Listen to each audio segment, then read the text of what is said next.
জাভাস্ক্রিপ্টের একটা স্ট্রিংয়ের ভিতরে আমাদের কয়টা ক্যারেক্টার রিপিটেড আছে সেইটার কাউন্ট আমরা কিভাবে করতে পারি। এর জন্য আমরা কাউন্ট ক্যারেক্টার নামে একটা ফাংশন ডিক্লেয়ার করলাম। এই ফাংশনটা অবশ্যই প্যারামিটার হিসাবে আমাদের একটা স্ট্রিং আসছে এবং আমরা একটা অবজেক্টের মাধ্যমে রেজাল্টটা পেতে চাই কি ভ্যালু পেয়ারের মাধ্যমে। তো আমরা একটা এমটি অবজেক্ট ডিক্লেয়ার করে দিলাম এখানে। তারপর আমরা একটা ফর অফ লুপ চালাম কনস্ট্যান্ট ক্যারেক্টার অফ স্ট্রিং।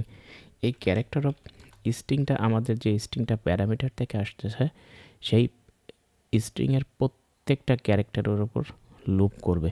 এখন আমরা চেক করব আমাদের এই অবজেক্টের ভিতরে ক্যারেক্টার আছে কিনা। অবজেক্টের ভিতরে যদি ক্যারেক্টার থাকে তাহলে আমাদের অবজেক্টের ক্যারেক্টার একটা করে মান বাড়িয়ে দিতে হবে, আদারওয়াইজ আমাদের এখানে মানটা 0 দিতে হবে। তো এটা যদি থাকে তাহলে আমাদের 0, আদারওয়াইজ আমরা এখান থেকে ক্যারেক্টারের মান একটা করে বাড়িয়ে দেবো। এখানে ফাংশন থেকে আমরা রিটার্ন করে দেব অবজেক্টটা রিটার্ন।